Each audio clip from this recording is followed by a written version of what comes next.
Good afternoon, everyone. Feeding the babies. And they're so stinking cute.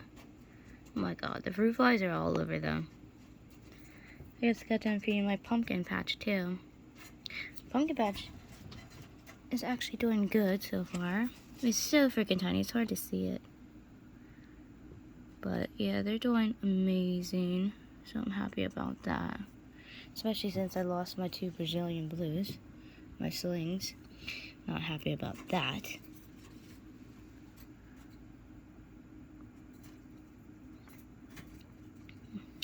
That's the only thing I'm not good at with certain species. I'm still learning on how to take care of some of the slings properly. A lot of the slings actually I do amazing with. As you see, some of my trenches are a lot bigger. Like my red romps and my curly hairs, Vicularas and everything. See, they're all doing amazing. Right there's my Mexican red romp. I got them as tiny slings too, but for some reason when it comes to the Brazilian blues and my pumpkin patches, when it comes to them, I got them really tiny though. I'm not good with really tiny slings. No, I'm being honest with everyone. I'm really not good with handling them. They were about well, this pumpkin patch that I have now is the same size. It's one fourth of an inch. It's so freaking tiny. It's so tiny. It's like, God, the tiniest cricket's bigger than this thing. And I actually have a hard time keeping these things alive. I don't know if I moisten the cage too much. Like lately I've only been watering the cage once. Like I just spritzed it a little bit. I got mostly just the moth wet. I keep trying to keep the dirt dry. I don't know if I overwatered them or I don't know. I only just now watered this cage a little bit. I've been watering it once every 2 weeks instead of once every week. Because I don't know. I don't want to, honestly, I don't want to lose my pumpkin patch again. Like, I will be freaking devastated, really devastated, honestly. There's more tissue away in the back. But like I said, yeah, I'm not so good with taking care of the itty bitty teeny weeny. And I didn't want to get it that size. When I ordered it, there goes Bill. When I ordered it, I wanted, it was supposed to be a different size. And then they sent me this tiny little thing. It's like, I know I'm not good at taking really care of the tiny little things. Because like I said, it's my first year of dealing with slings like that. I've done good with a lot of my other slings, like I said.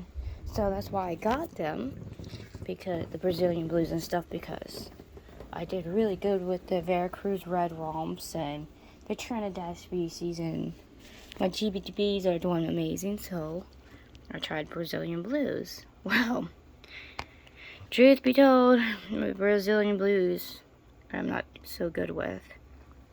Because that's the 3rd Brazilian blue that I lost. Because I had another one before that.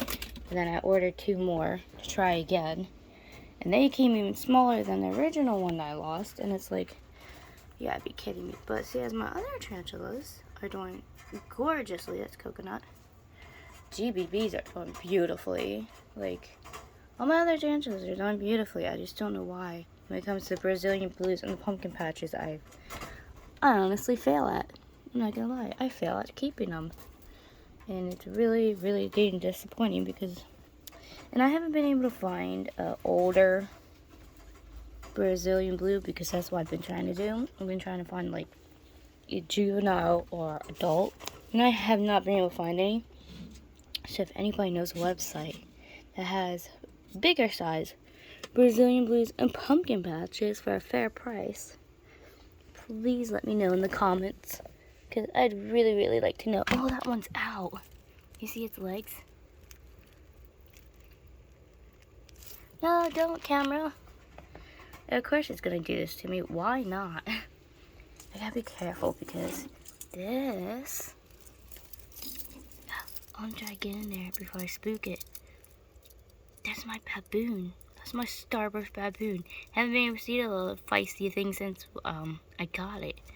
because it's such a little Spitfire. There it is. And its name's Spitfire too. But look guys, I'm super excited. Our baboon species is out. I know it's hard to see it the whole way. It's the starburst baboon.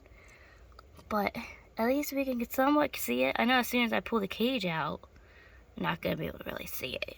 But now I know they're doing beautifully. They're doing okay. I was about to dig up the dirt to make sure they're okay.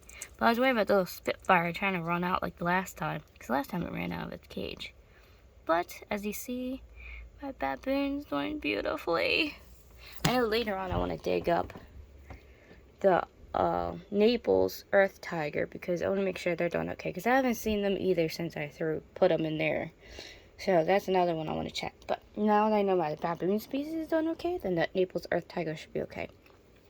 That one's Spitfire, and this one's Sunfire. And then down at the bottom is Viper. That is my Baja Gray Bird Eater, because I have another Baja Gray Bird Eater. So they're all doing beautifully. I'm so happy.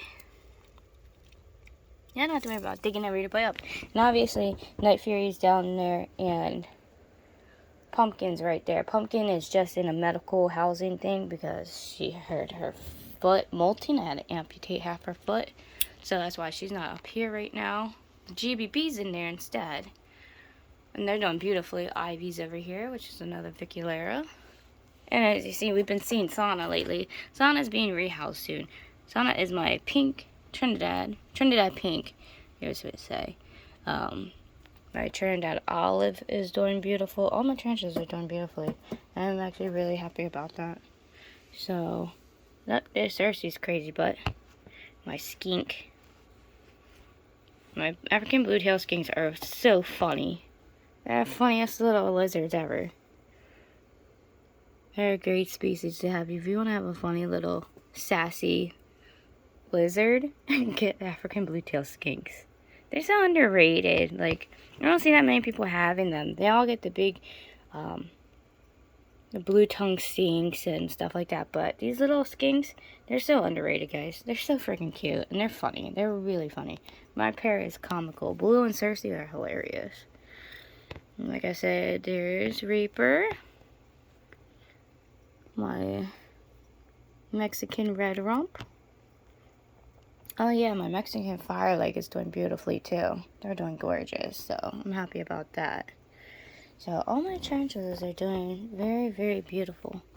So I'm really happy about it. So I can't wait. A lot of these guys are slowly being upgraded. Soon we won't see these little tiny cages. Hopefully we'll be seeing one though, because hopefully eventually I'll be real housing my pumpkin patch. So I'm hoping I'll just keep doing what I'm doing. Water it every 2 weeks, feed it a bunch of fruit flies, and just leave it at that. So it is a really cold, windy day today. Like, it's horrible outside. Such a beautiful tarantula. I'm trying to get a good shot of it, but that's okay. I'm just really happy that my baboon is out. At least I know it likes to come out during the day. I should pull the cage out early in the morning and set it up top. That way we can see them when they slowly pop out. That way I don't have to move them and they freak out. Yes, Avery, I will take you out then, girlfriend. She's such a ding-ding. Like always, she's not happy with me because she's stuck in her cage. But I'm in the middle of cleaning and rehousings. Those two are so stinking cute. They're the cutest babies. Not right now, Shababwe. Hi. She's bad. They're so stinking cute. Let's see how the stuff's going over here in its new mansion. There is a mansion for him. It's nice and big. Look how big that cage is. It's actually higher up than my bed. I love this cage. There's another one I just saw online. It's a friend of my mom's is selling the cage. So, she's getting a hold of them. And then we're going to be probably getting that enclosure. And that big enclosure will go to Beta. Beta will be getting that cage. And then Beta's cage is going to go up. Old cage is going to go up there. And I'm going to put Rex in that cage. Yeah, I'm going to put in Rex in that one. And then Beta will be getting this taller cage, because Beta's getting really big fast. So Beta gotta come out of there. But I love Lestat's new cage. It is so freaking cool. So freaking big. Such a huge cage. I don't have it on a stand yet. So, trust me, it's not even on a stand. It's really big. I think I did a good job decorating his cage. I think it came out pretty nice. Especially since they're arboreal. They like a lot of sticks and branches in their cage. And then luckily I saved a lot of thick branches from when Avery was a little hatchling. So, because even though I got her as a rescue, she was a baby rescue. And not when Avery was a hatchling. Oh my goodness. I had another iguana that was a hatchling before Avery. And I had sticks that I saved from them from a long time ago. I mean, I saved these for years. So look at all that. Nice thick branches. These vines I got actually from Michael's. So if you want to find good tree vines for your reptile cages, you don't have to go to the pet store. You can also go to like your craft store and get them. And they make a beautiful jungle little vibe here. But yeah, Lestat's loving it. He gets to stretch out totally. Told you guys I'd be getting him a new cage soon. When I say I'm going to upgrade my animals, I upgrade my animals. I can't wait till Avery's cage is done. Once her cage is done, maybe she'll chill out more. She'll have more room to run around and relax herself. But yeah, Lestat is doing beautifully. This cage is, I think I did an okay job with what I had to work with. I still gotta put in his water dish, which I'm thinking about where to put it. Actually, I might put it around that, maybe on that side. I put the ivy plant in there, so his ivy plant's in there. I'm thinking about getting more ivy plants. I'm putting one here, and just letting the whole bottom be covered in ivy. Well, actually, I might put the water dish up on the ledge, so it won't be covered in ivy. So yeah, that's what I'll probably do up, because there's a sitting ledge right there. So I might put the water dish up there for him, and then that way I can cover the whole bottom in ivy plants, so it looks like a jungle. So the cage is gonna look, I'm totally not done with this cage yet, but it's gonna look so cool. But he is freaking loving it, guys. And I mean, he's loving it, and I'm loving it too. And I'm so happy I was able to rehouse him. And then my big boy over here, Beta. I'm super excited. You're getting a new cage, Beta. Yes, you are. Look how big he's getting. He's getting big. And that's why I really need to rehouse him. He was a tiny hatchling when I got him. See?